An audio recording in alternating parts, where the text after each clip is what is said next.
Hello guys, ಇವತ್ತು ನಾನು ಮಾಡುವಂಥ ರೆಸಿಪಿ ಹೆಸರು ಬಾದಾಮ್ ಪೌಡರ್.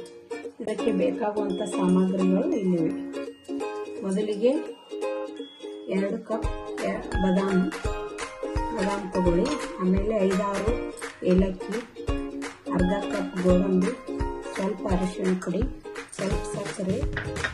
ಇದು ಕೇಸರಿ ಇದ್ರೂ ಬರುತ್ತೆ, ಆಪ್ಷನ್. ಮೊದಲಿಗೆ ಈಗ ಬಾದಾಮನ್ನು ಸ್ವಲ್ಪ ಹುರ್ಕೋಬೇಕು.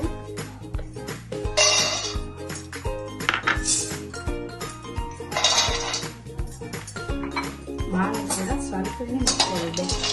ಸ್ವಲ್ಪ ಬಿಸಿ ಮಾಡ್ಕೊಳ್ಳಿ.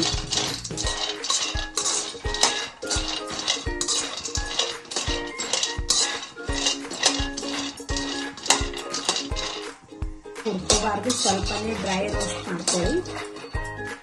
ಆಮೇಲೆ ಇದನ್ನು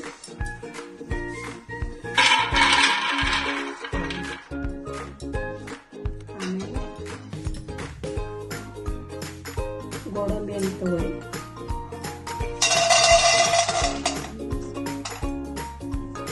ಸ್ವಲ್ಪ ಡ್ರೈ ರೋಸ್ಟ್ ಮಾಡ್ಕೊಳ್ಳಿ. ಭಾಳ ಬೇಡ, ಸ್ವಲ್ಪನೇ ಡ್ರೈ ರೋಸ್ಟ್ ಮಾಡ್ಕೊಳ್ಳಿ.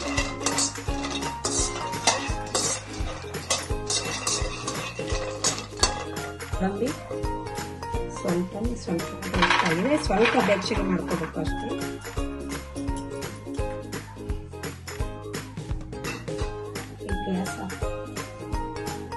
ಈಗ ಕೇಸರಿ ತಗೋಬೇಕು. ಕೇಸರಿನ ಹಾಗೆ ರೋಸ್ಟ್ ಮಾಡುವರು. ಸ್ವಲ್ಪ ನಾ ಇಲ್ಲಿ ಟಿಶ್ಯೂ ತಗೊಂಡಿನಿ. ಟಿಶ್ಯೂನಲ್ಲಿ ಸ್ವಲ್ಪ ಕೇಸರಿನ ಹಾಕಬೇಕು. ಸ್ವಲ್ಪ ಹಾಕಿ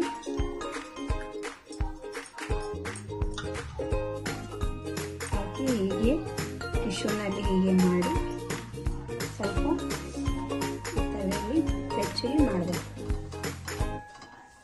ಜಾಸ್ತಿ ಬಿಸಿ ಬೇಡ, ಸ್ವಲ್ಪ ರೋಸ್ಟ್ ಮಾಡಬೇಕು. ಕೇಸರಿನ ಸ್ವಲ್ಪ ರೋಸ್ಟ್ ಆಗಿದೆ. ಬಾದಾಮು ಸ್ವಲ್ಪ ತಣ್ಣಗಾಗಿದೆ.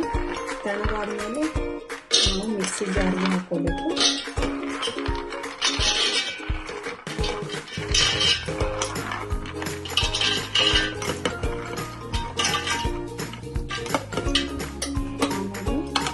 ಸುಲಿದ ಏಲಕ್ಕಿ,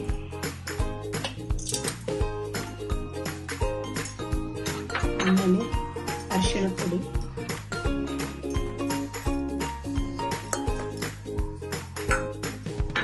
ಸ್ವಲ್ಪ ಸಕ್ಕರೆ,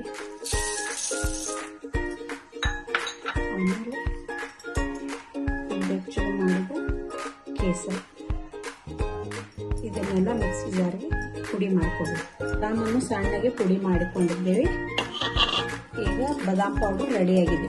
ಈ ಬಾದಾಮ್ ಪೌಡರನ್ನು ಹೀಗೆ ಒಂದು ಸ್ವಚ್ಛವಾದ ಗಾಜಿನ ಬಾಟಲಿಯಲ್ಲಿ ಸ್ಟೋರ್ ಮಾಡ್ಕೋಬೇಕು.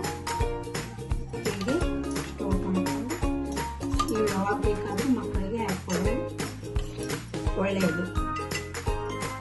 ಇದಕ್ಕೆ ಬಾಟಲ್ನಲ್ಲಿ ಸ್ಟೋರ್ ಮಾಡ್ಕೊಂಡೇವಿ ಬಾದಾಮ್ ಪೌಡ್ರನ್ನು.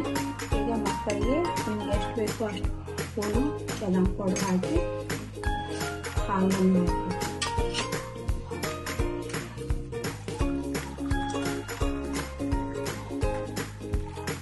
ಈಗ ಬಿಸಿಯಾದ ಬಾದಾಮ್ ಮಿಲ್ಕ್ ರೆಡಿ ಟು ಡ್ರಿಂಕ್.